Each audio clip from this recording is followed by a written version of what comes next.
Selamat pagi dan salam sejahtera buat kita semua. Perkenalkan, nama saya Rupina Panasius Tumorang SKM MKM dengan NIDN 0123049402.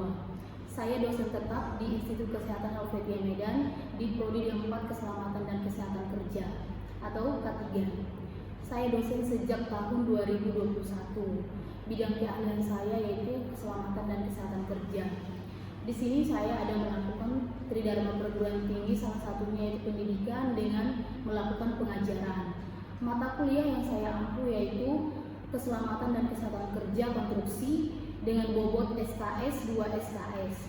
Adapun capaian pembelajaran saya yaitu yang pertama itu berkontribusi dalam peningkatan mutu bermasyarakat, berbangsa, bernegara dan kemajuan peradaban berdasarkan Pancasila, menunjukkan sikap bertanggung jawab atas pekerjaan di bidang keahliannya secara mandiri, mampu melakukan kajian kasus promosi, pencegahan, perlindungan dan penanggulangan di bidang K3 yang disusun dalam bentuk kerja kertas ataupun laporan atau menghasilkan prosedur dengan metode K3 berdasarkan kaidah, rancangan dan prosedur dan dapat diakses oleh masyarakat akademik. Kemudian mampu memecahkan masalah di dalam bidang K3. Kemudian untuk capaian pembelajaran saya, di sini saya selama 1 semester membawakan 16 kali pertemuan termasuk UTS dan UAS. Untuk pertemuan ataupun bahan kajian, yaitu yang pertama itu pengantar K3 konstruksi, pertemuan kedua jasa konstruksi, kemudian pertemuan ketiga manajemen administrasi konstruksi, pertemuan keempat itu K3 pekerjaan konstruksi, pertemuan kelima K3 peralatan konstruksi, pertemuan keenam manajemen peralatan konstruksi, pertemuan ketujuh K3 perancah dan tangga, pertemuan 8 ada UTS, pertemuan ke-9 konstruksi bangunan. Capaian pembelajaran mata kuliah K3 konstruksi yaitu mampu memahami, menjelaskan, mengidentifikasi mengenai bidang K3 konstruksi terkait keselamatan dan kesehatan kerja. Selanjutnya saya akan membuat video mengajar, berikut video mengajar saya. Selamat pagi semuanya. Pagi Bu. Perkenalkan, nama saya Rupina Panasius Tumorang SKM MKM dengan NIDN 0123049402. Di semester ini saya membawakan mata kuliah tentang keselamatan dan kesehatan kerja konstruksi. Dengan bobot 2 SKS, kemudian kita masuk setiap hari Jumat jam 9.40 sampai dengan selesai. Kemudian di sini saya membahas mengenai tentang kontrak perkuliahan dan rencana pembelajaran kita selama 1 semester. Adapun kontrak perkuliahan kita yaitu yang pertama itu mengenai peraturan di kelas. Jadi sebelum kita masuk ke ruangan kelas, batas untuk keterlambatan itu adalah 15 menit. Kemudian kehadiran itu 75%. Jadi misalnya kalau di antara kalian ada yang tidak hadir sampai 75%, maka tidak bisa mengikuti yang namanya UAS. Kemudian ada beberapa kriteria penilaian selama saya membawakan mata kuliah K3 konstruksi. Yang pertama itu adalah di sini kita ada tugas. Jadi tugas itu nilainya itu 5%, kemudian kuisnya 5%, hasil proyek 35%, kemudian untuk ujian tengah semester itu ada 20%, ditambah dengan ujian akhir semester 20% juga. Kemudian ada aktivitas partisipatif yaitu 15%. Jadi selama 1 semester ini saya mengampu mata kuliah K3 konstruksi. Kemudian saya akan lanjut dengan rencana pembelajaran kita selama 1 semester. Baiklah, untuk capaian pembelajaran mata kuliah kita ini ada 16 kali pertemuan, termasuklah dia UTS dan UAS. Untuk pertemuan pertama yaitu pengantar mengenai tentang K3 konstruksi. Pertemuan ketiga itu adalah pengetahuan jasa konstruksi. Pertemuan ketiga itu manajemen dan administrasi konstruksi. Pertemuan keempat ada K3 pekerjaan konstruksi. Pertemuan kelima K3 peralatan konstruksi. Pertemuan keenam itu mengenai manajemen peralatan konstruksi. Nah, kemudian pertemuan ketujuh mengenai K3 perancah dan tangga. Kemudian untuk pertemuan 8 kita ada UTS. Nah, kemudian setelah UTS kita masuk pertemuan 9 yaitu mengenai tentang konstruksi bangunan. Pertemuan 10 dia mengenai tentang pekerjaan tanah, beton, mekanik dan elektrikal. Kemudian pertemuan 11 itu K3 mekanik dan angkut pesawat. Kemudian pertemuan 12 hygiene perusahaan proyek. Pertemuan 13 itu mengidentifikasi bahaya pada proyek konstruksi. Kemudian pertemuan ke-14 itu ada inspeksi dan audit keselamatan konstruksi. Kemudian pertemuan ke-15 itu mengenai kebijakan K3 konstruksi. Kemudian dilanjut dengan pertemuan ke-16 itu adalah UAS. Nah, kemudian di sini saya menggunakan buku yaitu tentang K3 dan aspek hukum dalam industri konstruksi. Nah, jadi saya membawakan mata kuliah ini yang menggunakan buku ini dan saya juga salah satu penulis di buku ini. Nah, kemudian di rencana pembelajaran ini, nah kita nanti ada yang namanya sesi pertanyaan, tanya jawab, kemudian ada diskusi dan kelompok. Baiklah, kita masuk ke pertemuan pertama. Nah, kita masuk di K3 konstruksi. Nah, kita tahu nggak apa itu K3 konstruksi? Tahu atau tidak? Tidak tahu.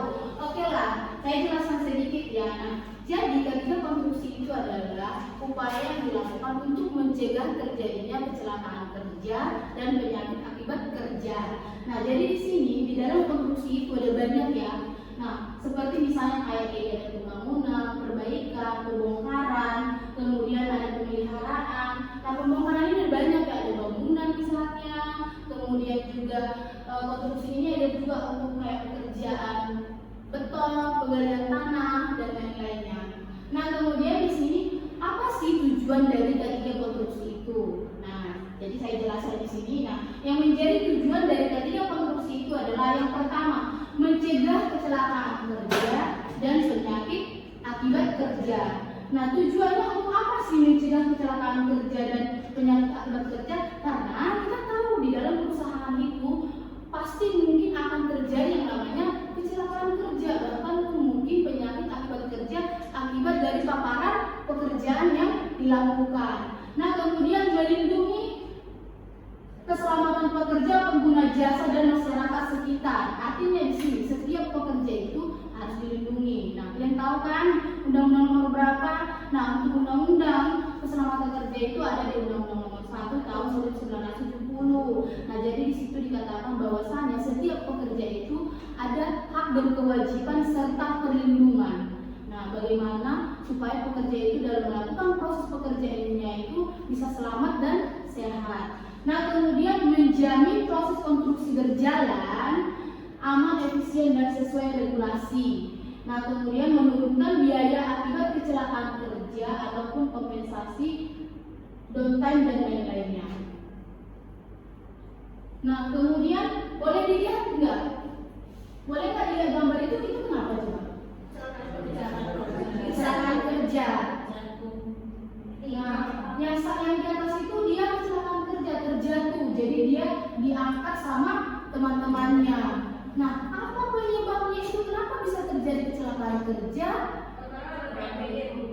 Nah, kemungkinan dia tidak menggunakan APD atau tidak mengikuti prosedur yang ada di proyek. Nah, kemudian ada tanah yang longsor. Nah, mungkin mereka nggak melihat bahwasanya tanah tersebut itu misalnya mungkin tanah khusus atau berair misalnya. Nah, kemudian di sini, nah untuk resiko sektor konstruksi itu, nah ada banyak ya. Bisa dia terjatuh dari ketinggian, kemudian dia tertimpa material, kemudian bahaya listrik, kemudian paparan zat kimia, kebisingan tinggi dan getaran, kejatuhan alat kerja dari atas, nah kemudian terjebak atau tertimbun. Nah, terjatuh. Nah, ketika ada pembangunan, misalnya pembangunan apartemen lah misalnya. Nah, adalah orang jatuh dari ketinggian. Nah, itu disebabkan karena apa? Mungkin mereka tidak seperti misalnya full body harness, atau mereka akan mengikuti peraturan yang ada di perusahaan tersebut. Nah, kemudian tertimpa material, berarti mungkin lingkungan kerjanya berantakan, ya kan? Sehingga pada saat mereka bekerja, alat ataupun yang mereka gunakan itu bisa terjatuh. Nah, kemudian bahaya listrik. Nah, kira-kira bahaya listrik itu di dalam satu proyek itu kan bisa mengakibatkan seseorang itu tersengat listrik kalau misalnya listriknya itu tidak dibuat secara bagus, atau misalnya listriknya ada yang terlupas misalnya sehingga kena air, ya jadi orang yang bekerja di sana itu dia tersengat listrik. Nah, kemudian itu paparan zat kimia. Nah, paparan zat kimia ini bisa jadi pada saat pengesalan misalnya menggunakan lem, kemudian cat.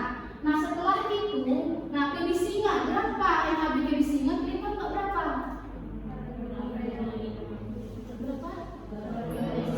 85 desibel. Nah, kemudian kejatuhan alat kerja. Nah, kejatuhan alat kerja ini bisa terjadi mungkin seperti pada gambar, mungkin tanahnya longsor atau mungkin tanahnya gambut dan lain-lainnya. Kemudian bisa jadi orang tersebut terjebak atau tertimbun kalau misalnya pada saat pembuatan proyek misalnya. Nah, kemudian ada langkah penerapan K3 konstruksi. Nah, jadi yang pertama itu ada yang namanya perencanaan dan analisis. Nah, artinya di sini, nah ada namanya subject safety analysis. Nah, jadi di sini kita mau melihat bagaimana proses kecelakaan kerja itu. Nah, jadi ada misalnya potensi bahayanya, kemudian pengendaliannya, programnya, apa yang perlu kita buat. Nah, itu yang perlu kita ketahui di dalam K3 konstruksi. Nah, kemudian ada yang namanya identifikasi bahaya dan penilaian resiko. Identifikasi bahaya artinya kan kita mau melihat bagaimana suatu bahaya itu bisa terjadi, dan kemudian kita lakukan yang namanya penilaian resiko. Nah, penilaian resiko yang dimaksud itu adalah apakah kejadian tersebut termasuk dalam kategori misalnya sedang, ringan, ataupun bahkan ekstrim. Nah, kemudian di sini ada yang namanya pelatihan dan sertifikasi tenaga kerja. Jadi di dalam proyek itu ada yang namanya pelatihan khusus untuk K3 konstruksi. Nah, baik itu operatornya, tukang lasnya, rangernya, kemudian scaffoldernya. Kemudian di sana itu orang sebagai operator itu wajib bersertifikat. Artinya mereka mempunyai skill, kemampuan. Nah, kemudian penyediaan alat pelindung diri. Nah, jadi biasa untuk proyek itu digunakan itu adalah helm, rompi, baju kerja, safety shoes, kemudian body harness, kemudian kacamata, kemudian juga masker. Kemudian ada yang namanya inspeksi rutin dan pengawasan. Nah, jadi inspeksi ini dia pengawasan seperti mungkin pemeriksaan scaffoldingnya, alat beratnya, kabel listrik, dan lain-lain. Kemudian untuk penerapan sistem manajemen K3 di konstruksi itu ada di Undang-Undang Nomor 50 Tahun 2012. Nah, kemudian di sini nanti akan dibuat yang namanya laporan dan investigasi insiden. Nah, kemudian ada dia regulasi terkait badan hukum. Nah, jadi yang pertama itu adalah Undang-Undang Nomor 1 Tahun 1960. Nah, dia mengenai tentang keselamatan kerja. Kemudian Peraturan Perundang-Undangan Nomor 50 Tahun 2012 tentang Sistem Manajemen K3. Kemudian Peraturan Menteri Perundang-Undangan Nomor 5 Tahun 2014 tentang Sistem Manajemen K3 konstruksi. Kemudian menggunakan ISO 45001 dia mengenai tentang Sistem Manajemen K3. Nah, jadi di proyek itu ada beberapa berdasarkan hukum. Nah, inilah dia. Nah, kemudian ada beberapa contoh program K3 di proyek konstruksi.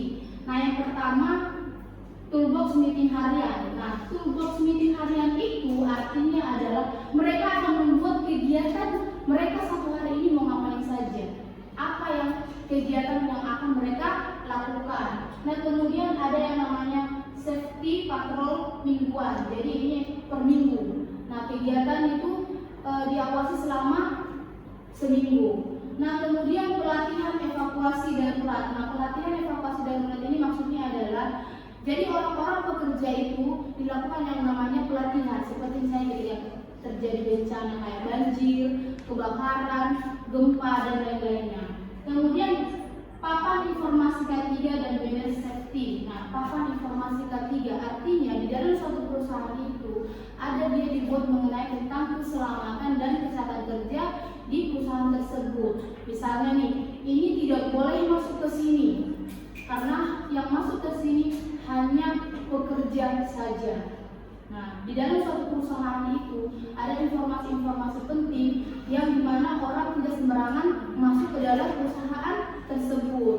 Nah, banner artinya kan ada SOP ataupun peraturan yang mereka buat di sana. Jadi setiap orang yang masuk ke sana, mereka harus mengikuti peraturan-peraturan yang ada di dalam suatu proyek. Nah, kemudian ada namanya audit K3 internal. Jadi di konstruksi itu juga ada audit K3 internal. Jadi audit itu artinya itu mereka mau membuat evaluasi, mau melihat kegiatan selama misalnya per 3 bulan apa saja yang sudah dilakukan, apa yang perlu diperbaiki misalnya, atau apa yang perlu kita tingkatkan. Nah, kemudian di sini ada tanggap darurat dan pertolongan pertama. Nah, jadi di perusahaan itu ada tanggap darurat dan pertolongan pertama. Yang pertama, proses evakuasi darurat. Nah, kita tidak tahu apa terjadi bahaya, mana tahu tiba-tiba datang banjir. Nah, jadi ada prosesnya dan orang-orang yang sudah dilatih, yang sudah paham tentang tanggap darurat dalam suatu perusahaan. Nah, kemudian penempatan apa? Nah, penempatan aparnya itu di mana mereka buat? Nah, ada tempat tertentu kan nggak mungkin diletakkan begitu saja, ya kan? Nah, jadi aparnya itu dibuatlah letaknya itu yang mudah dijangkau. Nah, bukan diletakkan di lantai ya, bukan. Dibuat di tempat yang mudah dijangkau. Nah, kemudian ada tim PPGD, yaitu pertolongan pertama gawat darurat. Mungkin ketika misalnya terjadi kecelakaan, ada timnya, sudah mereka buat timnya. Misalnya nih, ada yang terjatuh misalnya. Nah, siapa nih? Ini tugas siapa? Mereka harus melaksanakan tugas tersebut. Nah, kemudian simulasi bencana, misalnya kebakaran, kecelakaan alam berat, gempa. Nah, jadi di dalam perusahaan tersebut itu misalnya bagaimana ketika terjadi kebakaran, nah mereka ada buat simulasi. Nah, kemudian kalau misalnya terjadi kecelakaan menggunakan alat berat, nah jadi mereka ini memberikan simulasi kepada pekerjanya.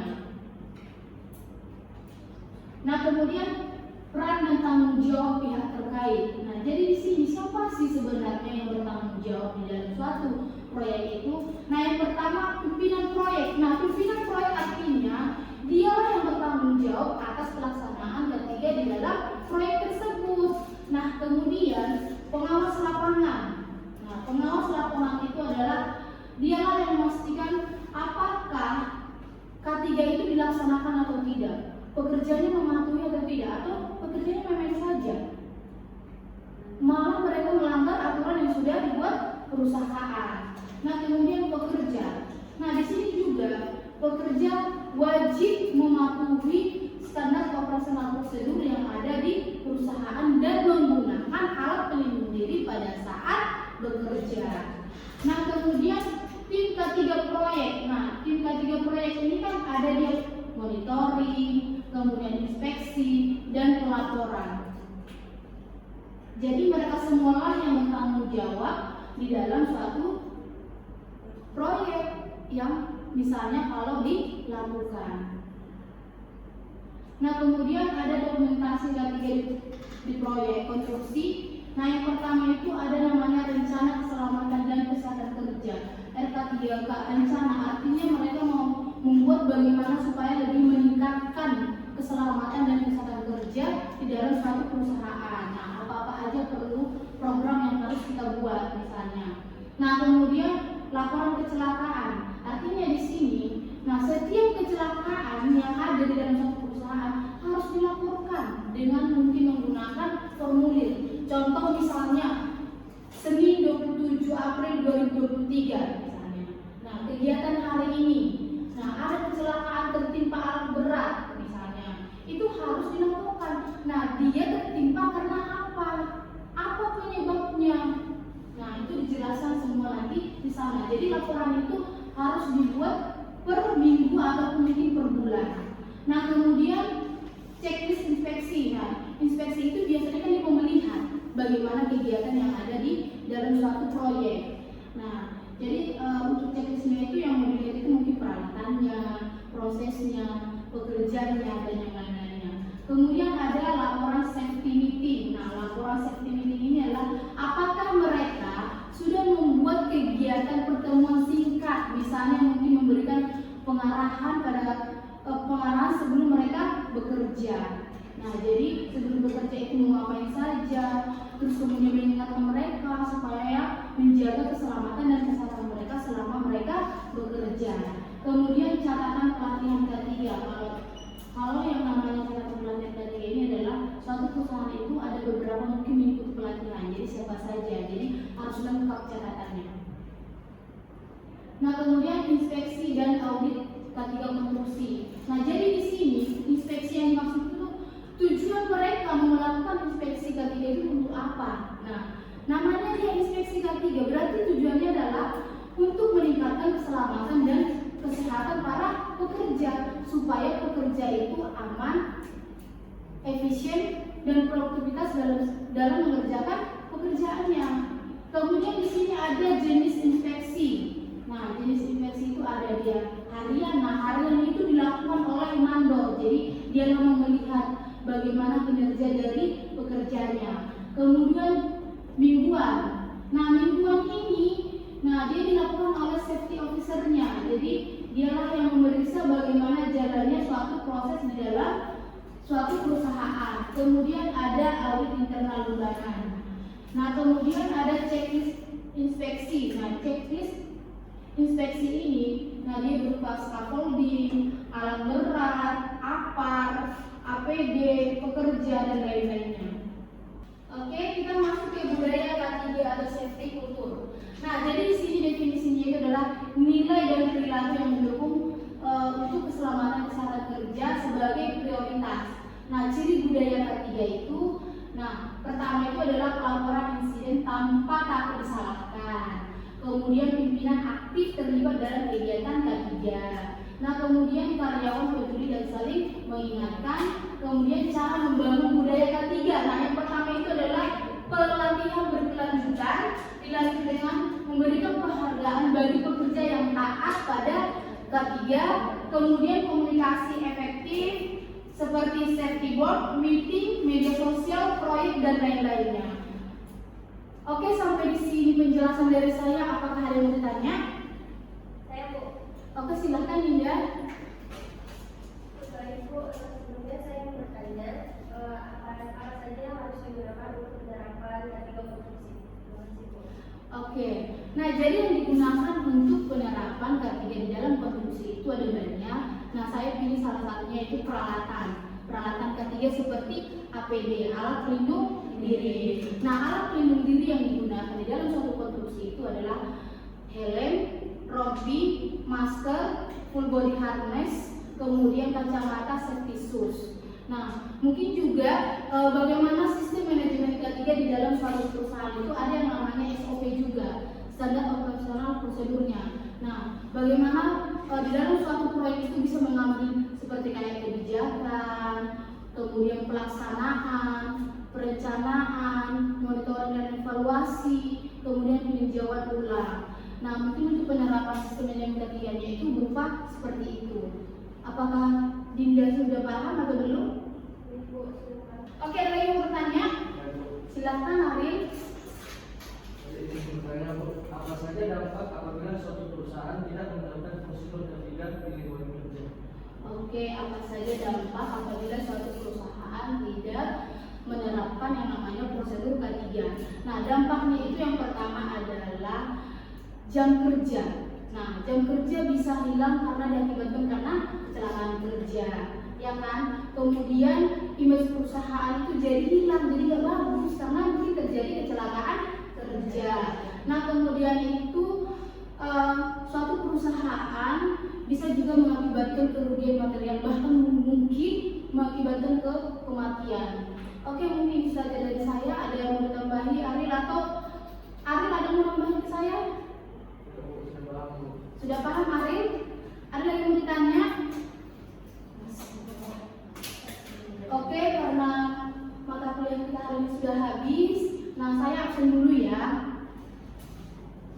Oke, baik. Ibu absen dulu ya. Filimani hadir, Liberty hadir, Nurul, Dinda, Ajeng, Amanda, Anissa, Dea, Muhammad Haikal, Nabila, Najwa, Servis, Arif, Anggi, Arjeli. Oke, baiklah, sekianlah pertemuan kita hari ini. Sampai jumpa minggu depan ya.